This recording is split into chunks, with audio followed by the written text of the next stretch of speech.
Hello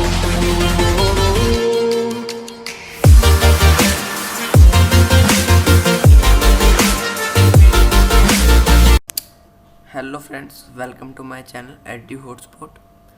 So today I'm there with a new video of class 10 chapter federalism. So we completed this chapter in one video and I cannot upload video between few days due to some network problem, and now we complete this chapter in one video, only this video. And if you have any suggestion or any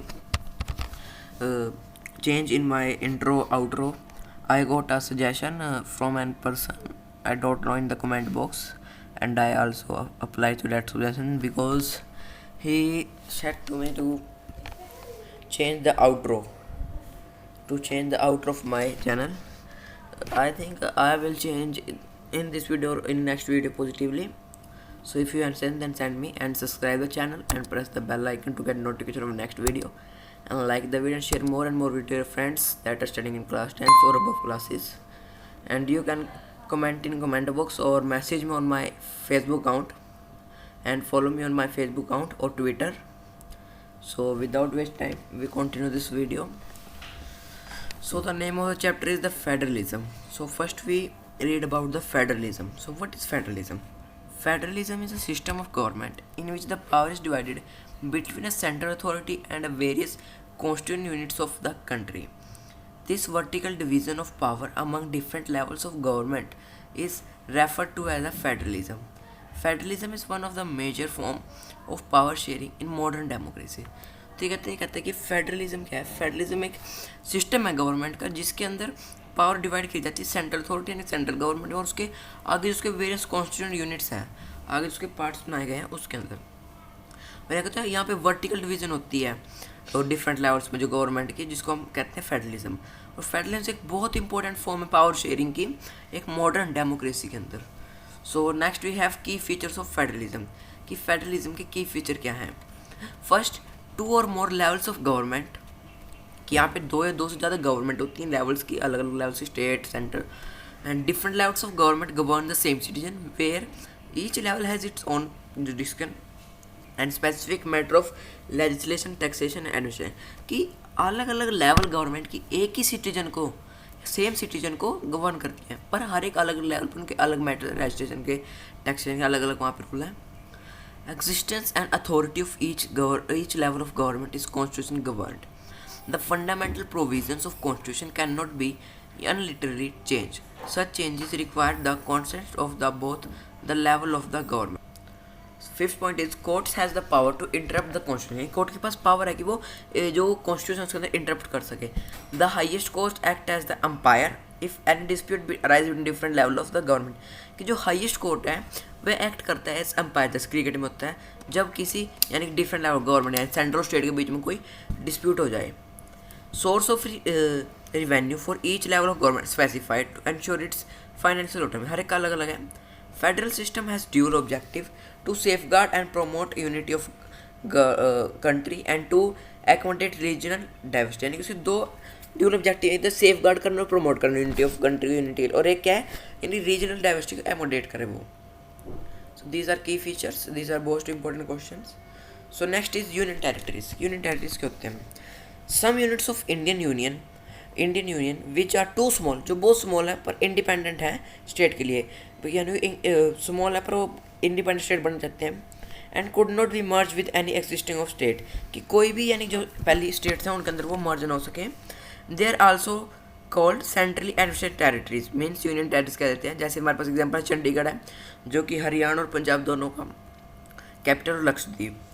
so next is coalition government. की coalition government की होती है a government formed by coming together of at least 2 political parties. कि जब कोई single government नहीं जीत पाए, कोई नहीं विन पाए, तो कोलिशन करते हैं 2 और गवर्नमेंट के साथ जिनकी और सीट्स हो कि वो फिर से एक अपनी पार्टी कर सकें. Usually partners in a coalition form a political alliance, जिसको हम alliance कहते हैं, and adopt a common program. For example, NDA, National Democratic Alliance, the United Progressive Alliance means UPA, and the Left Front. These are definition of coalition government. So next is India a federal country. कि India कैसे एक federal country है. The Constitution declares India as a union of states. Although the word federation is not used, the Indian Union is based on the principle of federations. The Constitution originally provided for a two-tier system of government: the union government or the central government, representing Union of India and state government. ये हम central government union government पे कहते हैं. A third tier of federation was added in the form of panchayati, जो आपके पंचायती और municipality होते हैं, तो थर्ड टायर ऑफ फेडरेशन हो गया. As in any federation these different tiers enjoy separate jurisdiction. The Constitution provides for a threefold distribution of legislative powers between union government and state government. It contains three lists. यहाँ पे 3 list होती हैं. First है union list, जिसके अंदर हमारे पास 97 subjects. Then state list, जिसके अंदर हमारे पास 66 सब्जेक्ट्स. एक है कंसर्न लिस्ट, जिसके हमारे पास 47 सब्जेक्ट्स. यूनियन लिस्ट में कि एक सेंट्रल या यूनियन गवर्नमेंट ही अपने लोग कर सकते हैं बिना किसी इंटरप्ट और स्टेट गवर्नमेंट के. और स्टेट लिस्ट में यानी स्टेट जो कर सकते हैं वहाँ पे इंटरप्ट लॉज को. और कंसर्न लिस्ट में कि दोनों एक साथ मिलके बात करके दोनों एक लॉ न्यू फॉर्म करते हैं. Since India is an example of holding together federation where central government is more powerful vice versa the state, some state for example enjoy special state. जैसे हमारे पास जम्मू और कश्मीर है, उसका अलग कॉन्स्टिट्यूशन है. So next is coming together federation. Coming together federation होती है जैसे हमारे यूएसए या फिर ऑस्ट्रेलिया में. This agreement include independent state coming together, कि कुछ इंडिपेंडेंट स्टेट्स एक इकट्ठे होती हैं बड़ी यूनिट बनाने के लिए. So that the pooling sovereignty and retain that can increase the security, कि सिक्योरिटी कि उन पर कोई अटैक करे, स्मॉल स्टेट पे कोई अटैक कर सकता है. अब वो बिग यूनिट बन गया सब इंडिपेंडेंट स्टेट, तो उन पर कोई सोचेगा तो अटैक करना चाहिए उनके साथ, वो भी है. तो इसके एग्जाम्पल हैं USA, Switzerland and Australia. Next is holding together federation. इसमें होता है कि in this agreement a large country decided to divide its power. जैसे कोई लार्ज कंट्री है वो डिसाइड करता है कि हम इसको अपने स्टेट्स के अंदर डिवाइड कर उसको अलग पावर दें.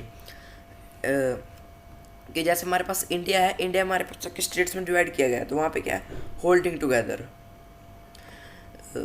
The central government tends to be more powerful vice versa the states. Often different constitution units of federation have unequal power. Some units are granted special powers. For example, India, Spain and Belgium. कि India, Spain, Belgium ये इसके folding together federation के हैं. So next is sharing of power between the union between the union government and state government. कि union government और state government कैसे share होती है power. The sharing of power between the union government and state government is basic to structure of the constitution. The parliament cannot on its own change this agreement. Any change has to be first passed by the both houses of parliament with at least 2/3 majority. कि यार दोनों houses से जो parliament Rajya Sabha और लोकसभा उनसे दोनों houses से okay वो पास होना चाहिए. किसके साथ एटलीस्ट 2/3 मेजोरिटी, यानी कि अगर 3% तो 2 के उसमें एग्रीमेंट पे साइन कर दें, उनको कर दें कि ठीक है. If it has then to be ratified by the legislature of at least half of total seats. In case of any dispute about the division of power, high court and supreme court can make decision. ये अगर कोई dispute है तो high court और supreme court उसके ऊपर decision ले सकते हैं. So next is reason for success of federation India. ये इंडिया के अंदर फेडरेशन कैसे हुआ successful. Clearly laid out constitution provisions providing a third-fold distribution of power in the 3 list. यहाँ पे 3 लिस्ट बनाए गए, union list, state list, concurrent list. The nature of democratic politic in our country, की जो हमारे पर नेचर ऑफ डेमोक्रेटिक पॉलिटिक्स है. The creation of linguistic states हुई वहाँ पे. Boundary of several old states of India were change in order to create new states. This was done to ensure that people who spoke the same language can live. कि जैसे कोई people है वो एक language speak तो वो एक area की उनकी स्टेट बना दी, दूसरे भी उन्होंने उनकी एक स्टेट बना दी. हमारे यहाँ पे कोई भी एक नेशनल लैंग्वेज को किसी को सपोर्ट नहीं किया गया. ऑफिशियल लैंग्वेज हिंदी है. Restricting of state centre and state relations. तो ये 4 पॉइंट्स थे. तो आप इसमें एक वो पॉइंट भी मिलता है आपको लैंग्वेज को वो भी कर सकते हैं. लैंग्वेज पॉलिसी ऑफ इंडिया, अब उसके बारे में आ गया आपके पास. Our constitution did not give the status of national language to any one language. The formation of linguistic states united the country and made assimilation easier. The leader of our country adopted a very conscious attitude in spreading the use of Hindi. Hindi was identified as official language. Official language है Hindi पर nationally. Beside Hindi, there are 21 other languages recognized as scheduled language by the constitution. कि हिंदी अलावा 21 language और हैं। अब by major step taken toward decentralization taken in 1992 कि 1992 में decentralization क्या स्टेप्स लिए गए। Now it is constitutionally mandatory to hold regular election to the local government body कि लोकल गवर्नमेंट बॉडी लिए रेगुलर इलेक्शंस होंगे। Seats are reserve in elected bodies for schedule caste, schedule tribe, other backward class, OBC कि हर एक seats reserve होंगी election के अंदर किसके लिए, शेड्यूल कास्ट के लिए, शेड्यूल ट्राइब और ओबीसी के लिए। At least 1/3 of all the positions are reserve from women कि हर एक पोजीशन पे 1/3 सीट्स रिजर्व हो किसके लिए, वुमेन्स के लिए। The state election commission was created to conduct the panchayat in municipal कि हर एक स्टेट की कमीशन बनाएगी इलेक्शन कमीशन जो कि क्या करती है, कंडक्ट करती है पंचायती और म्यूनसिपल इलेक्शंस को। The state government are required to share some power and revenue with the local government body कि स्टेट गवर्नमेंट को अपनी सम कुछ पावर देनी पड़ेगी, कुछ रिवेन्यू किसको, लोकल गवर्नमेंट बॉडीज़ को। So next is structure of new panchayati raj constitution. Rural government is known as, क्या कहते हैं रूरल गवर्नमेंट को, पंचायती राज। पंचायती राज क्या देते हैं हम उसको, ईच विलेज और group of villages has a gram panchayat. Panch president जिसको हम सरपंच भी कह देते हैं are directly elected by the adult population of the village कि पंच और सरपंच इलेक्टेड किए जाते हैं और जो 18 ईयर से बहुत होते हैं विलेज के villagers. The panchayat work under the supervision of Gram Sabha जो पंचायत वर्क करती है किसके अंडर करती है, ग्राम सभा के। With all voters as its member the local structure goes up to the district level a group of gram panchayat from कि एक जब ग्राम पंचायत का ग्रुप हो तो उसको हम कहते हैं पंचायत में या ब्लॉक या मंडल।